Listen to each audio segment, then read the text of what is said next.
दोस्तों आप लोगों के कई सारे कमेंट आ रहे थे कि मैरिज वीडियो हमें एडिट करना है, एडीएस चलाना है, उसके लिए हमें कौन सा पीसी बिल्ड करना होगा जो बहुत ही कम बजट में होगा। जिनका बजट टाइट है और मैरिज वीडियो एडिट करना चाहते हैं, एडीएस चलाना चाहते हैं, प्रीमियर प्रो या फिर आफ्टर इफेक्ट चलाना चाहते हैं, तो उसके लिए कौन सा पीसी आपके लिए कम बजट में तैयार हो सकता है, उस पर हम लोग इस वीडियो के अंदर बात करेंगे। हम तैयार करेंगे बिल्कुल भी कम से कम में, ताकि आप एडीएस चला सके और मैरिज वीडियो एडिट कर सके।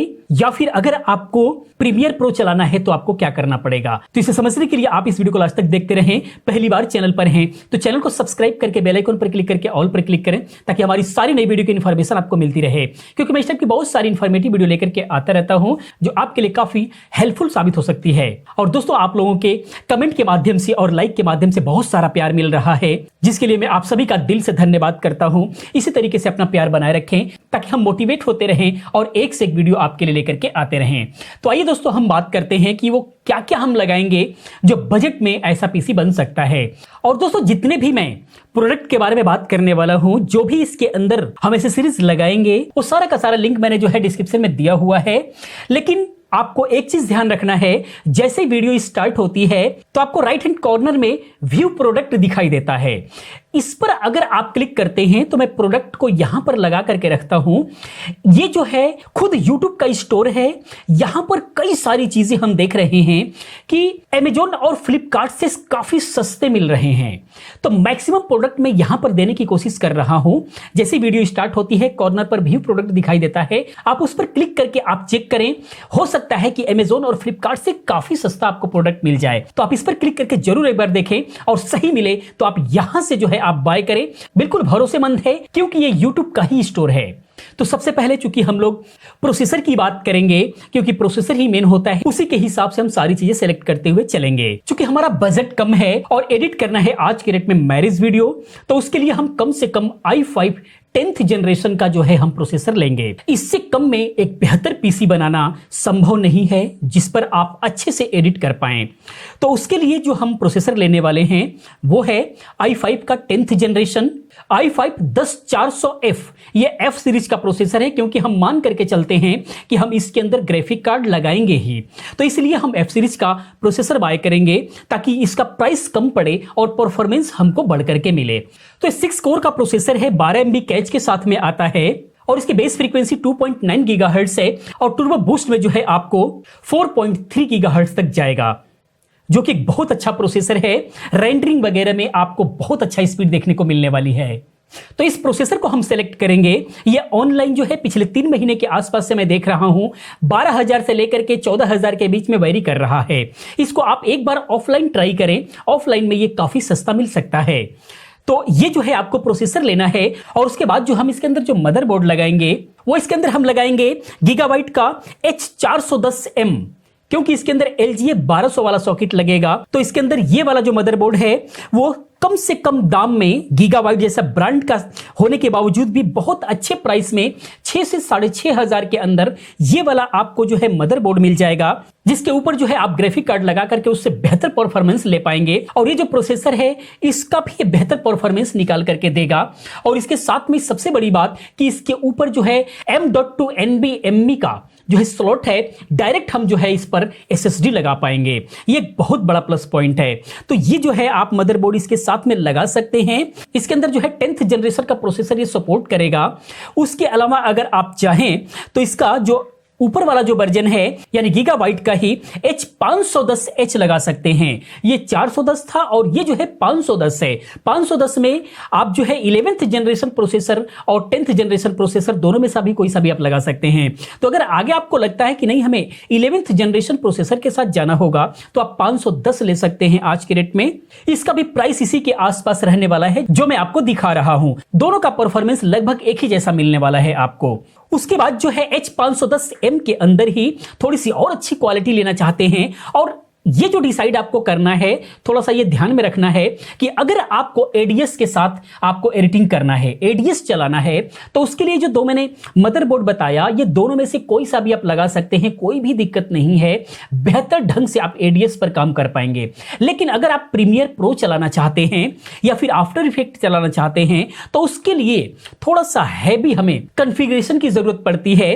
तो उसके लिए बेहतर होगा कि आप जो है आसूस का H510M ले, ये वाईफाई वाला। इसके अंदर आपको क्या बेनिफिट मिलेगा, एक तो ये वाईफाई के साथ मिल रहा है, आपको इंटरनेट के लिए भी अलग से वाईफाई डोंगल लगाने की जरूरत नहीं होगी। तो ये इसका एक्चुअली मेरे सेलेक्ट करने का बहुत बड़ा बेनिफिट ये नहीं है। मेन बेनिफिट ये है कि जब आप किसी भी प्रोसेसर का, जब आप उसको टर्बो बूस्ट पर लेकर के जाते हैं, जब उसका 100% जब आप यूज करने की कोशिश करते हैं, तो प्रोसेसर का जो करंट है वो बहुत ही ज्यादा बढ़ जाता है। और उसको करंट देने के लिए जो इसका VRM सेक्शन होता है, उस पर हीट सिंक बहुत ही ज्यादा जरूरी है। नहीं तो अगर वो सही तरीके से वोल्टेज नहीं दे पाता है, सही तरीके से करंट नहीं दे पाता है, तो आपका जो प्रोसेसर है वो परफॉर्म नहीं कर पाएगा।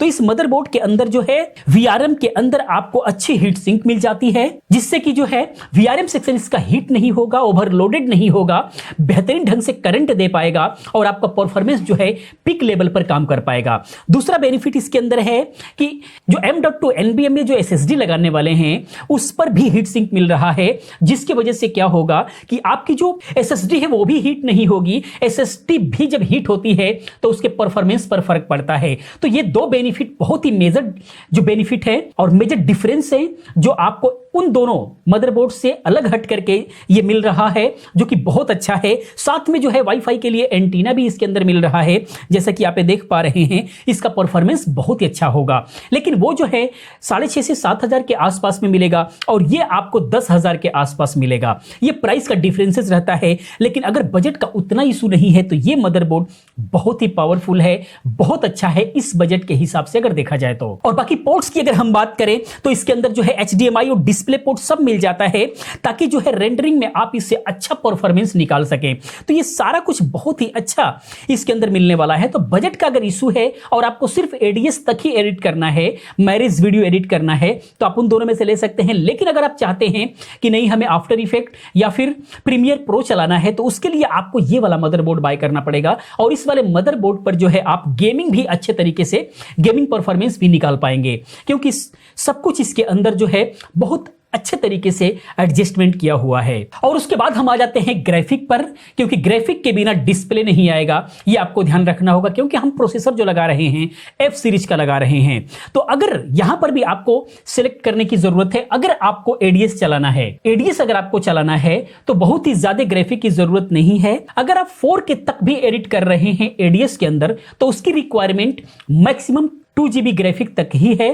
तो इसके अंदर आप 2GB लगा सकते हैं, जियोफोर्स का GT 730 लगा सकते हैं 2GB का। DDR5 है, ये बहुत अच्छा परफॉर्मेंस देगा और आप एडीएस पर बहुत अच्छे से काम कर पाएंगे, आपका काम बिल्कुल भी नहीं रुकेगा। तो एडीएस के लिए बहुत सही है। उसके अलावा अगर आपको प्रीमियर प्रो या फिर आफ्टर इफेक्ट चलाना है या फिर गेमिंग्स वगैरह भी थोड़ा मोड़ा करना चाहते हैं, तो उसके लिए आप कम से कम, एक्चुअली मैं ये बजट पीसी बिल्ड कर रहा हूं, इसीलिए इसके अंदर जो कम से कम हो सकता है, कम से कम क्या लगा करके बेहतर परफॉर्मेंस निकाल सकते हैं ताकि हमारा काम ना रुके, इस बात को हमने ध्यान रखा हुआ है। तो इसके अंदर जो है आप GT 1030 4GB लगा सकते हैं, तो आपका जो है आफ्टर इफेक्ट और प्रीमियर प्रो बेहतर ढंग से चलेगा, आपको प्रॉब्लम आने वाली नहीं है और अच्छे से रेंडरिंग वगैरह भी आप कर पाएंगे। उसके अलावा बाकी आफ्टर इफेक्ट और प्रीमियर प्रो के लिए जितना बेहतर सिस्टम लें उतना ही बेहतर काम करेगा, लेकिन कम से कम इससे भी आपका काम चल जाएगा, रुकेगा नहीं। अगर आप यूट्यूब वीडियोज वगैरह एडिट करते हैं, चूंकि मैरिज वीडियो के लिए एडीएस ही बेहतर माना जाता है, लेकिन यूट्यूब वीडियोज वगैरह में अगर आप खुद इफेक्ट वगैरह बनाना चाहते हैं प्रीमियर प्रो वगैरह में, तो उसके लिए आपको जो है 4GB GT 1030 लेना चाहिए, तब जो है आप बेहतर ढंग से काम कर पाएंगे। उसके बाद रैम की बात करें तो कम से कम 8GB इसके अंदर लगाएं। बेहतर जो रैम है वो कोर्सर वेगेंस का, मैं हमेशा हर वीडियो में बताता हूं कि LPX 8GB आप लगा सकते हैं। ये बहुत अच्छा रैम है, हीट नहीं होता क्योंकि इसके ऊपर हीट सिंक है और इसका जो प्राइस है आपको 3,3200 के आसपास मिल जाता है। और उसके बाद अगर आपको 16GB लगाना है, अगर आपको प्रीमियर प्रो चलाना है या फिर गेमिंग वगैरह करना है, तो 16GB लगा सकते हैं। तो 16 जीबी जब भी अगर आपको लगाना है तो आप ड्यूल चैनल लगाएं। 8 जीबी के अंदर ड्यूल चैनल अभी फिलहाल नहीं मिल पा रहा है। 16 जीबी लगाते हैं तो 8 जीबी का 2 स्टिक लगाएं। आप इस मदरबोर्ड का दोनों चैनल यूज कर पाएंगे और बेहतर परफॉर्मेंस निकाल पाएंगे। तो उसके लिए ड्यूल चैनल का अगर आप लेते हैं तो 8 जीबी का तो 3200 मेगाहर्ट्ज के अंदर वो पड़ेगा 8 से 8,500 रुपए के अंदर। और वही चीज अगर आप 3600 मेगाहर्ट्ज में लेते हैं जी स्केल का तो ये आपको 9 से 9,500 का पड़ेगा, जो कि बेहतर परफॉर्मेंस निकाल करके आपको देगा। तो आप 3200 मेगाहर्ट्ज तक ही आप लीजिए, क्योंकि जो मदरबोर्ड हम सेलेक्ट कर रहे हैं उसके अंदर मैक्सिमम 3200 मेगाहर्ट्ज तक ही वो जो है रैम को यूज करेगा। तो इसीलिए महंगा लेने का कोई मतलब नहीं बनता है। हाँ, अगर आप ले लेते हैं तो आगे जब आप अपग्रेड करेंगे इसको तो आपका ये रैम काम आ जाएगी। तो इस तरीके से आपको रैम का सिलेक्शन करना है। उसके बाद हम इसके अंदर M.2 NVMe SSD लगाने वाले हैं, क्योंकि ये सारे जो भी मदरबोर्ड हमने बात किया उन सब पे डायरेक्ट जो है M.2 NVMe जो है SSD लगेगी। तो इसका परफॉर्मेंस आपको बहुत ही अच्छा मिलने वाला है, क्योंकि SATA से इसका परफॉर्मेंस बहुत ही बेहतर होता है। तो जब भी आप इस लेवल का कोई भी पीसी बिल्ड कर रहे हैं तो उसके अंदर M.2 NVMe SSD ही लगाएं। तो उसके लिए कम से कम 250 जीबी आप जो है जरूर लगाएं, ताकि आपका सारा काम बेहतर ढंग से हो सके। और इस पर सिर्फ जो है आप ऑपरेटिंग सिस्टम रखें। अगर एडीएस चला रहे हैं तो एडीएस आप इस पर इंस्टॉल कर सकते हैं। एडीएस की जो रिक्वायरमेंट है इंस्टॉल होने के बाद 6 जीबी का ही है, तो इसीलिए कोई दिक्कत नहीं है, बेहतर ढंग से आप काम कर पाएंगे। 250 जीबी का एसएसडी। अगर क्रूसियल की हम बात करें तो P2 वाली आपको जो है 3000 से 3500 के बीच में मिल जाती है। P2 वर्जन लें, 24 MB पर सेकंड जो है इसका स्पीड मिल जाता है, जो कि बहुत अच्छा है इन सारे कामों के लिए। इसी के अंदर 500 जीबी अगर आपको लेना है तो इसका भी प्राइस बहुत अच्छा भी फिलहाल आ रहा है 4000 के आसपास में, तो आप इसको भी बाय कर सकते हैं। और उसके बाद चूंकि एडिटिंग है तो एडिटिंग में हमें डाटा बहुत ज्यादा रखने की जरूरत पड़ती है, तो आपको जो है हार्ड ड्राइव लगाना ही पड़ता है। तो हार्ड ड्राइव जो है आप 7200 आरपीएम वाला लगाएं, ताकि आपको चूंकि सारा सिस्टम बहुत ही फास्ट होगा। तो हार्ड ड्राइव अगर 5400 आरपीएम है तो आपको बोरियत महसूस होगी, डाटा को ट्रांसफर करने में बहुत ही ज्यादा प्रॉब्लम होगी। तो इसीलिए आप 7200 आरपीएम वाली जो है WD का 1 TB लगा सकते हैं, 3200 के अंदर आ जाएगी। और 2 TB का भी मैंने लिंक दिया हुआ है, वो 4000 4500 में आ जाती है, चाहे तो 2 TB आप लगा सकते हैं। तो इस तरीके से जो है आप इस पीसी को बिल्ड कर सकते हैं। उसके बाद अगर चेचिस और पावर सप्लाई की बात करें तो चेचिस विथ पावर सप्लाई मैंने लिंक दिया हुआ है, कई सारे चेचिस का मैंने लिंक दिया हुआ है, अलग से भी पावर सप्लाई और कैबिनेट्स का मैंने लिंक दिया हुआ है। जो आपको सही लगे, जो पसंद लगे, वो आप जो है इसके अंदर लगा सकते हैं। 450 वाट की पावर सप्लाई बहुत है इस मदरबोर्ड के लिए, इस प्रोसेसर के लिए और इस ग्राफिक कार्ड के लिए, बिल्कुल भी आपको दिक्कत होने वाली नहीं है। तो मैंने सबका लिंक दिया हुआ है। बाकी मॉनिटर आपके हिसाब से कम 24 इंच लें और आईपीएस पैनल का ध्यान रखें, कम से कम आईपीएस पैनल मॉनिटर लें, तो आपको बेहतर परफॉर्मेंस मिलेगा और एडिटिंग के लिए बहुत अच्छा काम कर पाएंगे। तो दोस्तों इस तरीके से आप जो है कॉपी पेन उठा लें, आपको कौन सा सही लगता है उसको सेलेक्ट कर करके और आप जो है बजट जो है अपना बना सकते हैं कि कौन सा बजट आपको सूट करता है। इन सब का लिंक मैंने डिस्क्रिप्शन में डाला हुआ है, आप वहां से चेक कर सकते हैं। और दोस्तों वीडियो कैसा लगा प्लीज आप कमेंट में जरूर बताएं। अगर वीडियो को लाइक करें, अपने दोस्तों के साथ शेयर करें।